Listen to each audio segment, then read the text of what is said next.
নমস্কার, তোমাদের সকলকে জানাই শুভ রথযাত্রার আন্তরিক প্রীতি ও শুভেচ্ছা। আশা করি তোমরা সবাই ভালো আছো আর আমি অনেক ভালো আছি। আমি জানি আমার ভিডিওটা পোস্ট করতে একটু লেট হয়ে গেছে, তবুও কোনো ব্যাপার না, চলে যাবে। সত্যি বলতে আজকে মেলায় যাওয়ার কোনো রকম প্রোগ্রাম ছিল না। জামাইবাবু জাস্ট রাত্রেবেলা ফোন করে বলছে রেডি হও, আমি আসছি। আর আমরা রেডি হতে না হতে জামাইবাবু চলেও এসেছে। জাস্ট কোনো রকমে রেডি হয়ে আমরা বেরিয়ে পড়েছি আর রাত 9টার সময় আমরা নাকি মেলায় যাচ্ছি। চলে তো এসেছি, কিন্তু নৌকাঘাটের পর আর গাড়ি নিয়ে ঢুকতে দিচ্ছিল না, তাই আমরা সবাই হেঁটে হেঁটেই এখন মেলায় যাচ্ছি। আর রাস্তা দিয়ে হেঁটে যাওয়ার সময় দেখি কিউট পাপিটা আমাকে দেখে কিভাবে দৌড়ে আসছে, আমার তো ভীষণ ভয় লেগে গেছিল। যাই হোক, আমরা যে সময় মন্দিরে পৌঁছলাম সে সময় দেখছি ঠাকুরকে ঘরে নিয়ে যাচ্ছে। আচ্ছা, এত লেটে আসলে কি আর ঠাকুর দর্শন করা যায়? ঠাকুর তো দর্শন করা হলো না, তা আর কি করা যাবে? তাই জামাইবাবুকে বললাম একটা আইসক্রিমই খাওয়াতে। আচ্ছা চলো তাহলে এবার আইসক্রিম খেতে খেতে যেদিকটাতে মেলা বসেছে সেদিকটাতে যাই। কি কি দেখছি, মেলা কোথায়, খালি তো মানুষের ভিড়। আমার তো মনে হচ্ছিল মেলা না, খালি লোক দেখতে এসেছি। এই যে আচার স্টলটা দেখছো, এখান থেকে আমি আর দিদি একটু আচার টেস্ট করেছিলাম। সেখান থেকে দিদি আচার নেয়নি বলে হায় রে কি লজ্জা। তুই ভালোই না লাগে তাহলে কিভাবে নিই বলো তো? যাই হোক, এই পুরো মেলা থেকে নাকি 3টে ফুলের টপ নিয়ে আমরা বাড়ি যাচ্ছি।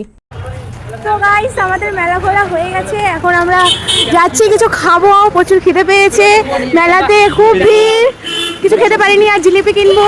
মেলাতে এত পরিমাণে ভিড় ছিল, সেখানে আর কিছু খাওয়া যায়নি, তাই নৌকাঘাটে এসে আমরা মাটন মোমো খেয়েছি। আর বাড়ির জন্য কিছুটা জিলিপি কিনা হয়েছিল, আমি সেটা ভিডিও করতেই ভুলে গেছি। যাই হোক, এখন আমরা বাড়ির দিকে যাচ্ছি। যেহেতু আমাদের বাড়ি আসতে আসতে অনেকটা লেট হয়ে গিয়েছিল, তাই জামাইবাবু আমাদের বাড়ির সামনে নামিয়ে দিয়ে চলে গিয়েছিল। দেখলেই তো কোনো রকমের মেলা ঘুরে আসলাম। আজকের ভিডিওটা তাহলে এই পর্যন্তই থাকলো। তোমাদের কেমন লাগলো অবশ্যই জানিও।